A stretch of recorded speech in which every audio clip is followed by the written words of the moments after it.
नमस्कार, जय श्री कृष्ण, राधे राधे। मैं दशरथ उपाध्याय और आप देख रहे हैं दशरथ उपाध्याय यूट्यूब चैनल। हमारे चैनल में आपका हार्दिक स्वागत है। आज मैं आपके सामने शिव पुराण का एक अंक है जिसको लिंग पुराण भी बोलते हैं। यानी लिंग पुराण के अंदर जो 7 गलतियां हैं वो कौन कौन सी 7 गलतियां हैं जो इंसान को नहीं करनी चाहिए। अगर वो 7 गलतियों में से अपन एक भी अगर कोई गलती करते हैं तो भी हमें उसका हर्जाना भुगतना पड़ता है। यानी अगर हम एक भी अगर गलती करेंगे तो उसमें हमारे जो घर के अंदर है हमेशा के लिए दरिद्रता, दुख, पीड़ा, कष्ट यानी इस प्रकार की जो स्थिति है, ये परिस्थिति है हमारे घर के अंदर बननी शुरू हो जाएंगी। कहीं से पैसे आने की जो रास्ता है वो बंद हो गया है, या घर के अंदर दुख है, दर्द है, जो पीड़ा है, दवाइयों के पैसे वो ज्यादा लग रहे हैं, दवाखाना ज्यादा बढ़ना पड़ता है। अगर ऐसी स्थिति है तो उसमें से यानी जो 7 जो गलतियां हैं उसमें से एक गलती आपने की है। तभी तो आपसे एक अनुरोध है कि हमारा जो वीडियो है वो आप अंत तक है आप जरूर देखिएगा, क्योंकि अंत तक आप ये हमारा पूरा वीडियो नहीं देखेंगे तो आपको ये जो 7 गलतियां हैं इस 7 गलतियों में आपको कुछ मालूम नहीं करेंगे। यानी जो गलतियां हैं वो स्टेप बाय स्टेप आप अगर देखेंगे, उनका श्रवण करेंगे तो आपको मालूम करेंगे कि हमारे घर के अंदर क्या प्रॉब्लम है, क्या समस्या है, कौन सी गलती हमने की है जिस कारण से हमारे को ये स्थिति है, हमारी घर की जो स्थिति है वो इस प्रकार की हुई है। तो लिंग पुराण में नंबर 1 जो गलती है वो इस प्रकार है। यानी जब भी हम भक्ति कर रहे हैं तो भक्त और भगवान के जो बीच की जो दूरी है, यानी भक्त और भगवान के बीच की दूरी में विघन डालना, उसमें रोड़ा अटकाना, ये नंबर 1 गलती हो जाती है। यानी हम अंदर है जो 1 घंटा या 2 घंटे के लिए भगवान की प्रार्थना करते हैं, भगवान को पूजा करते हैं, भगवान को प्रसाद चढ़ाते हैं, परंतु यानी आप मान लो आप ऊंची पोस्ट पे है तो आप अकेले ही पूजा करेंगे, और जो भक्त है जो घर से क्या लेकर आया है, अपने मन की इच्छा क्या लेकर आया, भगवान के प्रति क्या धारणा लेकर आया है, वो द्वार पर ही खड़ा है। तो इस स्थिति के अंदर हमारे को भगवान और भक्त के बीच में जो बाधा है वो उत्पन्न नहीं करनी चाहिए। यानी ये जो बाधा उत्पन्न है भगवान श्री ब्रह्मा और इंद्र भगवान यानी इन दोनों ने इस प्रकार की जो बाधा है उत्पन्न की थी। ब्रह्मा ने तो क्या किया था, जब भगवान श्री ब्रह्मा जी थे उन्होंने गाय और बछड़े का मिलन है वो दूर कर दिया था। तो इसी कारण से यानी 1 साल में 1 दिन कम था तब ब्रह्मा जी ने है वो बछड़ा और गाय को वापस मिलाया। और दूसरे नंबर में जो गलती की थी इंद्र भगवान ने की थी। इंद्र भगवान ने ऐसी गलती की थी कि धरती पर इतनी वृष्टि कर दी, इतनी वृष्टि कर दी कि पूरी धरती है वो जलमग्न हो गई, यानी पूरी धरती के अंदर जल ही जल भर गया था। तो भगवान श्री कृष्ण ने यानी जो गोवर्धन जो पर्वत है उसको अपने अंगुली पर यानी जो चिटुली अंगुली थी उस पर धारण करके यानी जितने भी गोकुलवासी थे सबको उसके नीचे यानी जो गोवर्धन पर्वत था उसके नीचे बुला लिया था, ताकि जो बारिश कितनी भी बरसात हो परंतु जो गोकुलवासी है किसी को भी छांट ना लगे। परंतु भगवान श्री कृष्ण ने यानी विष्णु भगवान ने और कृष्ण भगवान ने क्या है कि इंद्र भगवान को तो माफ कर दिया था। क्यों किया था? क्योंकि इंद्र की वजह से यानी इंद्र ने ज्यादा वृष्टि करने की वजह से जो गोकुलवासी है वो सब के सब है भगवान श्री कृष्ण के चरणों में आ गए थे। तो चरणों में आने के कारण से भगवान श्री कृष्ण ने इंद्र को तो माफ कर दिया, परंतु ब्रह्मा जी को है उसने यानी कृष्ण भगवान ने माफ नहीं किया। क्यों नहीं किया? क्योंकि उसने है अब जो अपने जो माँ और बछड़े यानी गाय और बछड़े को दूर कर दिया था, यानी कम से कम लगभग 1 साल में 1 दिन कम रहा, तब जाकर के उस गाय और बछड़े को वापस मिलन के लिए वो ब्रह्मा जी लेकर आए थे। तो इसी कारण से क्या है कृष्ण भगवान ने ब्रह्मा जी को है वो माफ नहीं किया था। और नंबर 2 जो गलती ये सी रहती है कि अगर भगवान की जो भक्ति करते हैं, ठीक है, भगवान की भक्ति करने के बाद यानी अपन कितने भी घंटे अगर भगवान की भक्ति कर ली और भगवान को पुष्प भी चढ़ा दिया, भगवान को फूलमाला भी लगा दिया, भगवान को धूप बत्ती भी कर दिया, भगवान के लिए प्रसाद भी चढ़ा दिया, परंतु जब हम बाहर निकलते हैं तो हमारे मन के अंदर अहंकार नहीं आना चाहिए। अगर हमारे मन के अंदर अहंकार आ गया तो समझ लो अपना पतन है वो होना शुरू हो जाएगा।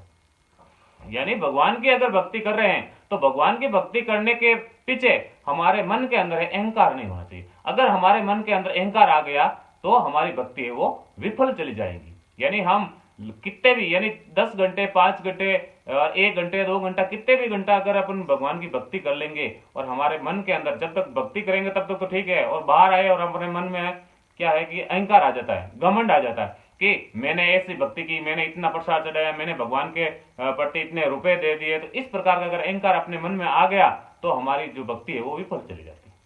नंबर 3 जो गलती है वो ऐसी गलती है, मान लो हमने भगवान के प्रति या भगवान के मंदिर में जाकर के हमने 10 घंटे तक भगवान की प्रार्थना कर दी और भगवान का पूजन कर दिया, भगवान को बहुत सारे मिष्ठान चढ़वा दिए, परंतु 5 घंटा 10 घंटे अगर भगवान की भक्ति करने के बावजूद भी अब जब हम बाहर आते हैं तो किसी का मन है, किसी का दिल है, वो नहीं दुखाना चाहिए। अगर हम किसी का मन दुखाएंगे, किसी का दिल दुखाएंगे और किसी के आत्मा को या उनकी मन को अगर अपन संतुष्टि से अगर उतर देंगे तो अच्छी बात है। अगर उनकी आत्मा को हम दुख पहुंचाएंगे तो भगवान हमें कभी भी माफ नहीं करता। अपन चाहे कितने भी 10 घंटे तक उनकी भगवान की भक्ति कर दी परंतु उसका कुछ फल हमारे को नहीं प्राप्त होता। तो इसलिए अगर हम भक्ति कर रहे हैं 2 घंटे तक भगवान की अगर भक्ति की है, अगर बाहर आए तो हमें यानी भगवान के प्रति आस्था तो रखनी है, परंतु किसी बाहर के जो व्यक्ति है या बाहर के जो भी मनुष्य है, अगर कोई भी जंतु है, जीव है, उन सब का दिल नहीं दुखाना चाहिए। उनके प्रति दया भाव रखेंगे तो हमारे को हमारी जो स्थिति है वो अच्छी रहेंगी, हमारी जो भावना है वो भी शुद्ध रहेंगी। अगर हम किसी का मन दुखाएंगे तो भगवान वो भक्ति है वो स्वीकार नहीं करेंगे। और 4 नंबर की जो गलती है वो है भगवान का अगर भजन करते हैं या भगवान का मंत्र उच्चारण करते हैं तो उस उच्चारण के अंदर शब्द का जो उच्चारण है वो सही तरीके से करना, उसमें गलती कभी मत करना। जो लिखा है वैसा ही बोलना चाहिए, और अन्यथा हम दूसरा कोई वर्ड बोल देंगे, दूसरा कोई शब्द बोल देते हैं तो उससे क्या होता है कि उसका अर्थ है वो अलग निकल जाता है, यानी अर्थ का अनर्थ हो जाता है। तो इसलिए जब भी मंत्र का जाप करते हैं या कोई भी माला फेरते हैं, मंत्र का जाप करना या माला फेरना, तो इस प्रकार का कोई भी अपन कथा का वाचन कर रहे हैं तो उसमें शब्द का ज्ञान है हमारे को बहुत ही जरूरी होता है। उसमें अगर शब्द का उच्चारण अपन गलत करेंगे तो हमारे को ये दोष है लग जाते हैं, यानी वो गलती हो गई तो उसके कारण से हमारे घर के अंदर है जो इस प्रकार की जो वातावरण है वो बनना शुरू हो जाता है।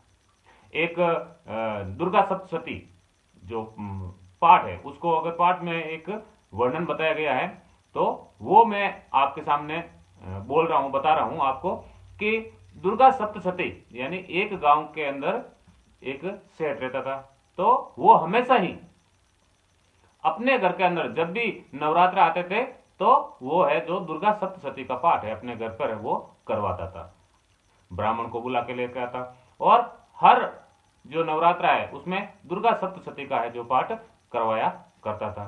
जैसे ही उसने सप्तशती का पाठ करवाता, जैसे ही वो पूर्ण हो जाते जो ये नवरात्रा, और उसके 2 महीने बाद या 3 महीने 5 महीने के बाद उसकी जो पत्नी है जो मर जाती थी। तो उसका कारण यही था कि उसने जो जिस ब्राह्मण से उसने वो पूजा करवाता था यानी ये पाठ करवाता था दुर्गा सप्तशती का, तो वो ब्राह्मण के मुख से है जो गलत उच्चारण निकल जाता था, यानी गलत शब्द है वो निकल जाता था। इस कारण से उनकी जो पत्नी है वो मर जाती थी। ऐसे करते करते उसकी 4 पत्नियां है वो मर गई। एक दिन ऐसा आया कि उसने जब 5वीं शादी की तो 5वीं शादी करने के महीना या 2 महीने बाद है वो एक किसी महात्मा से मिलने को गया।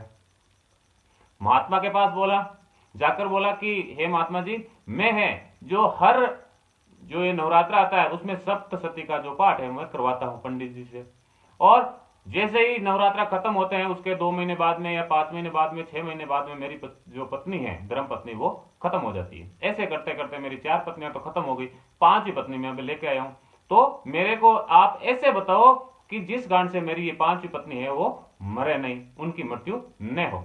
तो महात्मा जी ने बोला तू ऐसा कर, जो ब्राह्मण जो पंडित जी है जो आपके घर में या तुम्हारे घर के अंदर जो सप्तशती का पाठ करते हैं उनको है जो मेरे इधर आश्रम में बुला के लेके आना, तब मैं देखता हूं कि क्या कारण है जिस कारण से तेरी पत्नी है वो खत्म हो जाती है।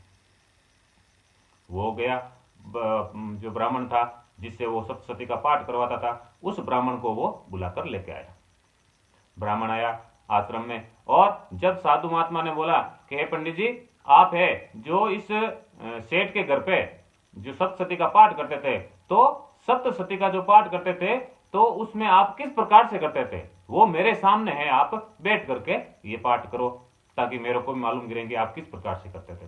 तो पंडित जी ने वो जो भी सामग्री थी वो वहां पर शुरू कर दी, इकट्ठी कर दी, और वो सप्तशती का पाठ है वो शुरू कर दिया।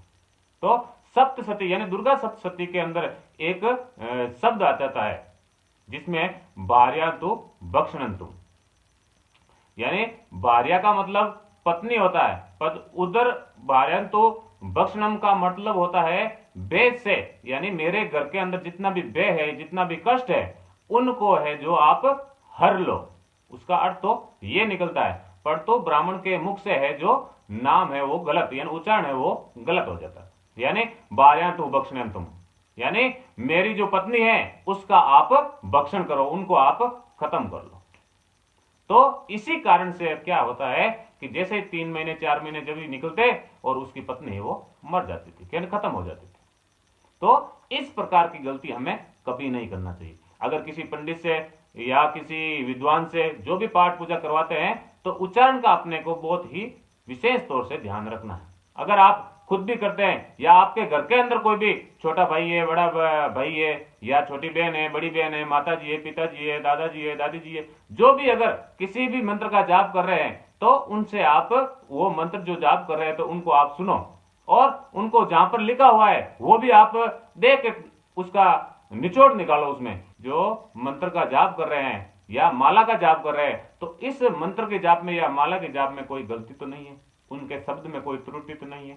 यानी अगर इस प्रकार की अगर कोई त्रुटि है या गलती है तो हमारे घर के अंदर दरिद्रता, दुख, दर्द, कष्ट, यानी इस प्रकार का वातावरण अपने घर के अंदर हो जाता है। पांचवी जो गलती है वो है गांव का जो खेड़ा देव होता है, यानी अपना जो ग्राम का जो देवता है उनका रुष्ट होना। यानी जब भी हमारे गांव के अंदर, हमारे मोहल्ले में, यानी हमेशा 1 दिन छोड़ के, 2 दिन छोड़ के, यानी जितने भी लोग बाहर रहते हैं, कमाई करते हैं, गांव के घर के गांव में, यानी खेती का काम है, तो वहां पर हर क्षेत्र में निराशा ही हमारे सामने आती है। यानी हर क्षेत्र में दुख ही दुख प्राप्त होता है।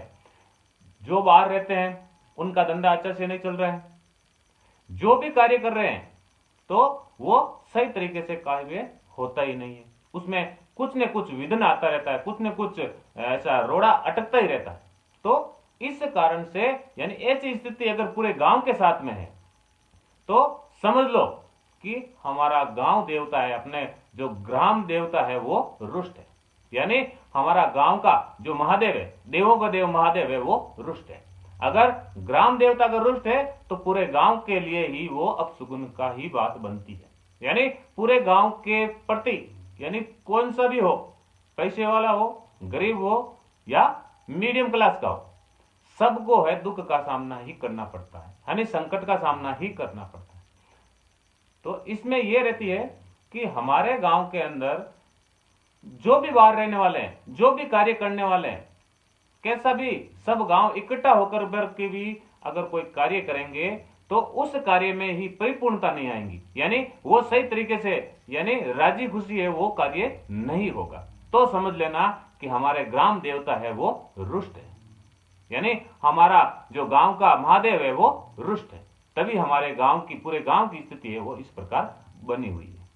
6 नंबर की जो गलती है वो है अपने घर के अंदर मेहमान या अपने से जितने भी बड़े हैं उनका मान सम्मान नहीं करना, यानी उनका आदर नहीं करना, उनका सत्कार नहीं करना। तो इस प्रकार की जो स्थिति है हमारे घर के अंदर अगर बनी हुई है तो हमारे घर के अंदर है जो लक्ष्मी का वास है वो नहीं रहेगा। हमारे घर के अंदर है दुख है वो हमेशा के लिए पनपना शुरू हो जाएगा। हमारे घर के अंदर है हमेशा किसी के साथ अनबन है वो हमेशा बनती ही रहेगी। हमारे घर के अंदर जो भी बूढ़े बुजुर्ग है वो बीमार रहना शुरू हो जाएंगे। घर के जवान लोग है उनका मन है वो चिड़चिड़ापन हो जाएगा। यानी इस प्रकार की स्थिति अपने घर के अंदर बनना शुरू हो जाएगी। यानी हमारी जो आवक है वो कम हो जाएगी और रुपए पैसे खर्च है वो ज्यादा होना शुरू हो जाएंगे। तो समझ लेना कि हमारे घर के अंदर है मान सम्मान है वो अपने से बड़ों का है वो घट जाना, यही एक मुद्दा है, यही एक कारण है। इसी कारण से है जो हमारे घर के अंदर है जो बरकत है जो नहीं हो रही है। हमारे घर के अंदर जो लक्ष्मी है उनका आवागमन है वो कम हो गया है। या हमारे घर के अंदर है दवाखाना है जो बढ़ना शुरू हो गया, यानी हर महीने है जो उसमें 200, 500, 400, 1000 रुपए इस प्रकार से बढ़ोतरी हो रही है, बल्कि घटता नहीं है। तो हमारे घर के अंदर हमारे जो भी मेहमान हैं, हमारे गांव के मेहमान हैं, हमारे पड़ोस के जो भी मेहमान हैं, अपने परिवार के जितने भी मेहमान हैं, कोई भी सदस्य आ जाओ, परंतु उनका मान सम्मान सत्कार अगर हम नहीं करेंगे तो हमारे घर के अंदर है जो लक्ष्मी का वास है वो नहीं रहेगा। हमारे घर के अंदर है दुख है वो हमेशा के लिए पनपना शुरू हो जाए। तो इस प्रकार थी ये 6 गलतियां। अब जो लास्ट जो गलती है 7वें नंबर, वो ऐसी गलती है कि हमारे घर के अंदर किसी बेकार धन का आ जाना, यानी बेकार अन्न का आ जाना, यानी जिसको हम बोल सकते हैं कि खराब धन, खराब पैसा। अगर एक भी रुपया अगर खराब पैसा अपने घर के अंदर आ जाता है तो हमारा घर है वो बर्बाद होना शुरू हो जाता है। अगर एक अन्न का दाना है अगर खराब हमारे घर के अंदर आ जाता है तो भी हमारा घर है जो बर्बाद होना शुरू हो जाता है। यानी एक कौड़ी क्या होती है, एक कौड़ी भी अगर बेकार हमारे घर के अंदर आ जाती है तो हमारे घर का है जो नुकसान होना शुरू हो जाता है। हमारे घर के अंदर है जो पैसों की है वो कमी आने शुरू हो जाती है। हमारे घर के अंदर है जो मान सम्मान है वो हमेशा घटना शुरू हो जाता है। हमारे घर के अंदर जितने भी लोग हैं वो आपस में है रिल मिल करके रहना है वो पसंद नहीं करेंगे। तो इसके पीछे एक कारण है, मैं आपको एक छोटी सी कहानी है वो मैं आपको बता देता हूं।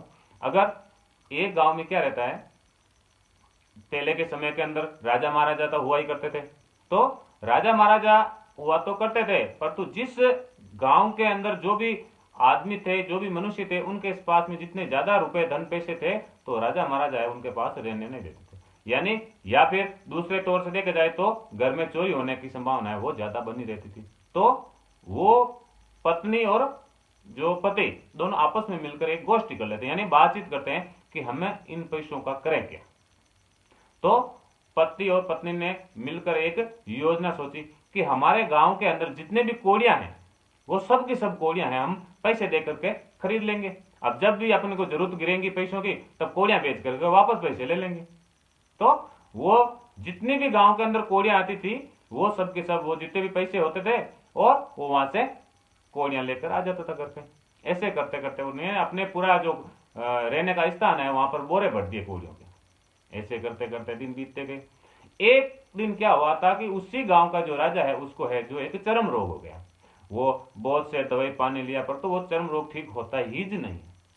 तो एक बार वो किसी महात्मा के पास गया और महात्मा ने बोला कि राजा साहब तुम्हारी ये जो कोढ़ है या तुम्हारी जो ये चर्म रोग है उसका इलाज तो मैं बता सकता, पर तो उनके लिए कोड़ियां लगेगी, यानी कोड़ियां अगर है आपके पास तो आपका रोग है वो सही हो जाए। तो राजा ने बोला कोड़ियां तो हमारे पास नहीं है तो क्या है, गांव से कहीं से भी लेकर आ जाएंगे, हम राजा है कहीं से भी मंगवा सकेंगे। तो ठीक है, उन्होंने बोला कि आप ऐसे करो कोड़ियों का है जो 5 या 6 बोरे है कोड़ियों को मंगा दो।